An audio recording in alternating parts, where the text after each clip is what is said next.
नमस्ते, म डाक्टर जगत जीवन घिमिरे। म यहाँहरूसम्म बालबालिकाको स्वास्थ्य समस्याको बारेमा कुरा गरिरहेको हुन्छु।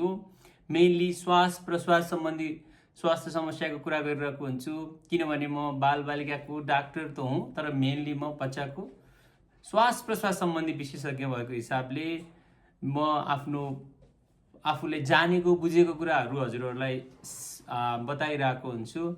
मैले भनिरहेको केही कुराहरूमध्ये केही चाहिँ हजुर कतिजनालाई एकदम के यो कन्फ्लिक्टिङ लाग्ने कुराहरू के भने होला यो डाक्टरले भन्ने के कुराहरूको बारेमा आज गर्नु गएको छु।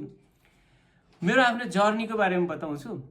मैले एमबिबिएस गरेपछि, जुन डाक्टर बनेपछि मैले चाहिँ कुनै न कुनै हिसाबले बच्चाको डाक्टर बन्न पुगियो। बच्चाको डाक्टर बनेर उपचार गर्न थालेपछि धेरै बच्चाहरूलाई चाहिँ श्वास प्रश्वासको समस्या आउने कि घरिघरि खोकिरहने, स्याँ भइरहने। त्यति बेला मैले जानेको कुरा भनेको चाहिँ खोकी भयो भने खोकीको औषध दिनुपर्छ, ज्वरो आयो भने ज्वरोको औषध दिनुपर्छ, अलि धेरै दिन ज्वरो आयो भने एन्टिबायोटिक दिनुपर्छ भनेर काम गर्दै गर्दा मलाई चाहिँ त्यति मजा आएन हैन। त्यसपछि मैले मैले पिडियाट्रिक पल्मोनोलोजी एन्ड इन्टेन्सिभ केयर भनेको बालबालिकाको श्वास प्रश्वास र यो चाहिँ आइसियु सम्बन्धी विशेषज्ञ बनेपछि मैले जानेको बुझेको कुरा के भन्दा खोकीको औषधि नै हुने रहन्छ। खोकीको औषधि चाहिँ खाए चाहिँ राम्रो, नखाए झन् राम्रो भन्ने जस्तो रहेछ। भनेको सामान्य खोकीको, रुगा खोकी पश्चात हुने खोकीको चाहिँ कुनै उपचार रहन्छ। जुन औषधि हामीले चाहिँ रुटिनली दिइराख्छौँ नि, ती औषधिको बारेमा त यसो किताब पढ्दाखेरि त डेन्जरस कुरा लेखिया रहेछ।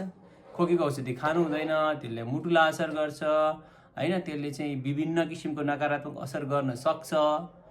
औषधि दिएर नदिएर आमा बुवाहरूमा चाहिँ एउटा मनोवैज्ञानिक फाइदा बाहेक केही फाइदा नभएको हुनाले चाहिँ खोकीको औषधि नदिनु मात्रै भन्या रहन्छ।